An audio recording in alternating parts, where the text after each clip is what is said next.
Assalomu alaykum hurmatli tinglovchilar. Bu video darsimiz davomida Camtasia Studio dasturidan foydalanib video dars tayyorlashni o'rganamiz. Birinchi navbatda biz video dars tayyorlashimiz uchun o'sha tushuntiradigan fanimizga oid bo'lgan mavzuni tanlab, ya'ni o'sha mavzuga oid bo'lgan slayd tayyorlab olishimiz kerak. Demak, men titratsiya operatorini tushuntirish bo'yicha slayd tayyorlaganman. Buni men Camtasia Studio dasturidan foydalanib video dars tayyorlashni bajarib ko'rsataman. Buning uchun Camtasia Studio dasturini ishga tushiramiz. Dasturni ishga tushirganimizdan so'ng bu oyna hosil bo'ladi. Bu oynadan New Project menyusini bo'limini tanlaymiz. Tanlaganimizdan so'ng bizga Camtasia Studio dasturining interfeysi hosil bo'ladi. Bundan men o'sha ekranni yozib olishim kerak. Ya'ni ekranni yozib olish uchun Record bo'limini tanlayman. Record bo'limini tanlaganimdan so'ng bu oyna hosil bo'ladi. Ya'ni biz bu oynada ekranni o'lchamlarini tanlashimiz mumkin. Misol uchun screen, ya'ni 600 ga 315 ekran o'lchami yoki 640 ga 480 o'zimizga qulay bo'lgan formatni tanlaymiz. Misol uchun 1920 ga 1080 ekran o'lchami. Bundan tashqari o'zimizda demak video tasvirimizni olishimiz ham mumkin yoki o'chirib qo'yishimiz ham mumkin. Demak, menda yoniq tursin. Bu ovoz mikrofon, ya'ni ovozimizni yozib olish uchun biz start tugmasini bosganimizdan o'sha ekranni yozib olish boshlanadi.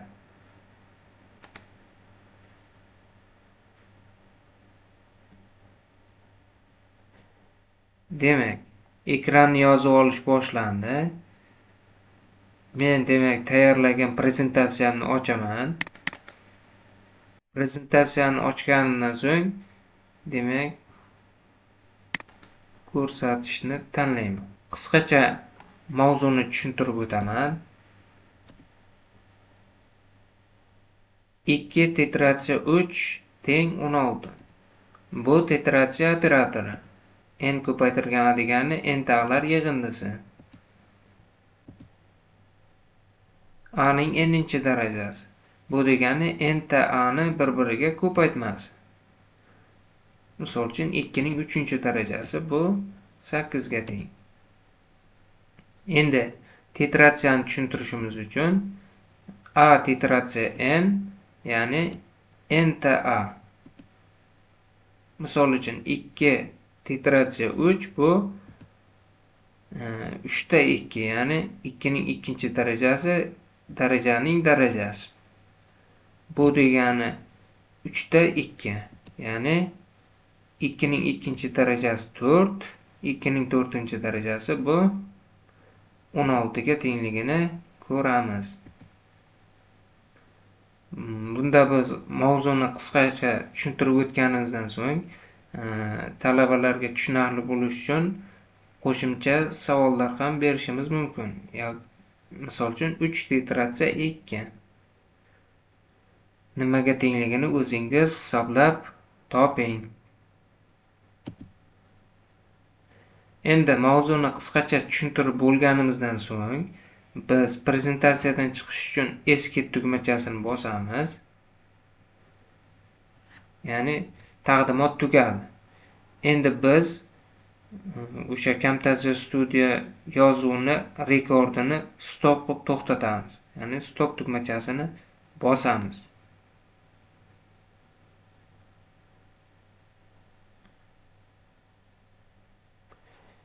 Endi bunda quyidagicha oyna hosil bo'ladi. Ya'ni biz mavzuni qisqacha tushuntirib o'tdik. Ya'ni prezentatsiyani qo'yib ekranni yozib oldik. Endi o'zimizga qulay bo'lgan o'sha Camtasia Studioda oynani tanlaymiz. Misol uchun 16 ga 9, 9 ga 16, 1 ga 1, Ho'k, misol uchun rekord size'da tursin. Layout bo'limidan biz o'zimiz tasvirimiz qayerda joylashish kerakligini koordinatasini belgilaymiz. Misol uchun bu ko'rinishda yoki bu ko'rinishda, ixtiyoriy yoki bu ko'rinishda, o'sha yerdan o'zimizga qulay bo'lgan formatini tanlaymiz. Misol uchun menga bunisi ma'qulroq. Endi tanlab bo'lganimizdan so'ng, bundan tashqari yana background, ya'ni orqa fonni ranglarini o'zgartirishimiz mumkin, effektlarni o'zgartirishimiz mumkin, filtrlar, ya'ni o'zimizda fonimizni o'zgartirishimiz mumkin va hokazo. Bularni tanlab bo'lganimizdan so'ng Edit in Camtasia tugmachasini tanlaymiz. Ya'ni Edit in Camtasia tugmachasini tanlaganimizdan so'ng o'sha yozib olgan ekran yozuvi o'sha tahrirlashga o'tadi. Ya'ni Camtasia Studioda o'sha track 1, track 2 degan qatlamda hosil bo'ladi. Bunda biz videoni tahrirlash, ya'ni kesib olish, keraksiz joylarni kesib tashlashimiz yoki kerakli joyga tugmacha qo'shishimiz va hokazo amallarni bajarishimiz mumkin. Bunda biz yozib olgan o'sha videomizni montaj qilishni o'rganamiz. Buning uchun biz o'zimizga kerakli bo'lgan joyga tanlaymiz. Tanlaganimizdan so'ng endi biz prezentatsiya boshlangunga qadar bo'lgan jarayonni olib tashlashimiz kerak. Ya'ni keraksiz joylarni olib tashlashimiz kerak. Ya'ni o'sha prezentatsiyani qo'yganimga bo'lgan davrda qancha vaqt, ya'ni 42 sekund shunchaki ketyapti vaqt. O'sha vaqt tinglovchilarning vaqtini olmaslik uchun o'sha 39 sekundga olib kelib, misol uchun kesib tashlayman. O'sha prezentatsiya boshlangan jarayongacha bo'lgan vaqtni olib tashlashim kerak. Buning uchun o'sha tracklarni belgilayman. Belgilash uchun Ctrl tugmachasini bosib, ikkala trackni ham belgilab olaman. Kesish uchun bu menyudan Split S yoki klaviaturadan S tugmachasini bosib, trackni kesib olaman. O'chirish uchun sichqoncha bilan belgilab Delete tugmachasini bosamiz. Endi trackni, ya'ni videoni boshiga olib kelish uchun ikkala trackni ham belgilab, o'sha sichqoncha bilan sudrab boshiga olib kelamiz. Bundan ko'ramizki, ya'ni 39 sekundni kesib tashladik. Yozib olgan videomiz 2 minutlik bo'lib qoldi. Endi bundan tashqari yana boshqa keraksiz joylarni yana kesib olib tashlashimiz mumkin. Oxirdagi videoni tugatgan joylarimiz ham kerak emas.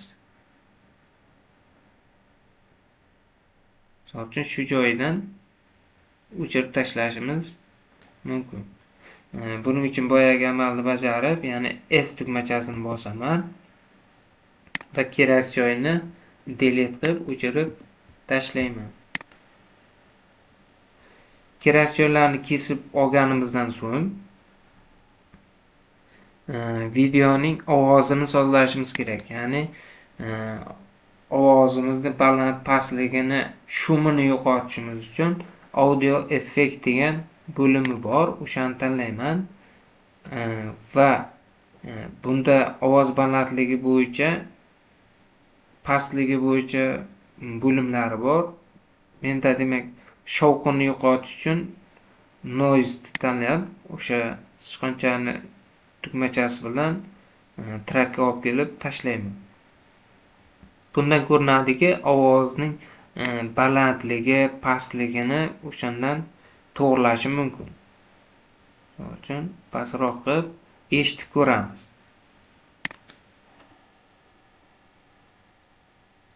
2, titratsiya 3. Demak, ovozimizni balandligini to'g'rilab olganimizdan so'ng kerakli joylariga tugmacha qo'yishimiz kerak. Misol uchun ko'paytirish amalini bajarganimizdan so'ng keyingi slaydga o'tishda, misol uchun darajaga o'tish uchun yokida qanaqadir yozuv qo'yishimiz uchun o'sha annotation bo'limidan tanlaymiz. Annotation bo'limida yozuv strilga qo'yishimiz mumkin yokida hokazo. Bu yozuv turlaridan o'zimizga kerakli bo'lgan joyini tanlab olamiz. Misol uchun bu strilgani tanlab o'sha joyga olib kelib qo'yishim mumkin.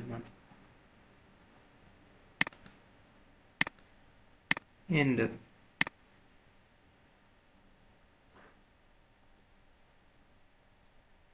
buni misol uchun o'sha video boshlanayotgan joydan boshlab bu chiqishni davom ettiradi. Ning n'inchi darajasi. Bu degani n'ta ni bir-biriga ko'paytmasi. Ya'ni o'sha nuqtani ko'rsatish uchun ishlatishimiz mumkin. Bundan tashqari videoga effektlar berishimiz mumkin, ya'ni perihodlar berishimiz mumkin. Perihod berishimiz uchun keyingi slaydga o'tayotgan joyga perihod berishimiz kerak. Buning uchun nima qilamiz? O'sha traktlarni belgilab, kontrol tugmachasini bosib, klaviaturadan S ni tanlab, o'sha kesib olgan joyimizga perihod berishimiz mumkin. Buning uchun translation bo'limini tanlaymiz. Bunda effektlar, har xil perihodlar bor. Bunda o'zimizga videomizga mosini tanlab o'tkazishimiz mumkin. Misol uchun menga shuni tanlayman. Demak, sichqoncha bilan olib kelib o'sha joyiga tashlayman. Keyingisiga ham xuddi shunday tashlayman. Bundan qilgan amalimizni tekshirib ko'ramiz. 8 ga teng. Endi perihod bilan o'tishini ham ko'rishimiz mumkin. Bunda demak o'sha perihodning vaqtini ham uzaytirishimiz mumkin. Buning uchun sichqoncha bilan tanlab vaqtini uzaytirishimiz mumkin bo'ladi. Bu 8 ga teng. Sekinroq ko'rishimiz mumkin. Endi biz bundan tashqari yana qo'shimcha funksiyalari ko'p. Animatsiya qo'yishimiz mumkin yokida o'sha sichqoncha ko'rsatkichini har xil rangini tanlashimiz mumkin. Hokazo. Endi biz videoni montaj qilib bo'lganimizdan so'ng bu videomizni yuklashimiz kerak. Ya'ni yuklab olish uchun eksport qilishimiz kerak. Ya'ni bundan export tugmachasini tanlaymiz va local file bo'limini tanlayman. Bunda demak o'sha videoga nom beraman. Video nomini titratsiya operatori. Titratsiya operatori deb nom berdim. Endi o'sha qayerga saqlash kerak bo'lsa, o'sha joyini tanlaymiz. Save location. Menda demak desktopda yangi papka yarataman. Camtasia Studio tanladim. O'sha papkaga demak saqlaymiz. Saqlashimizda eksport qilamiz. Bunda demak videoni yuklash vaqt talab qiladi. ya'ni hajmi katta bo'lgan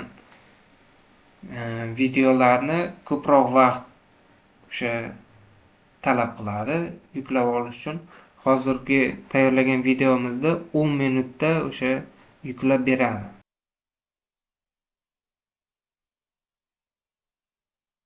Eksport qilib bo'lganimizdan so'ng close qilamiz va o'sha yuklagan faylimizni ko'rishimiz mumkin. Camtasia Studio papkasida titratsiya operatori degan video dars mp4 faylda paydo bo'lganligini ko'rishimiz mumkin. Ya'ni bu video darsni ishlatib ham ko'rishimiz mumkin.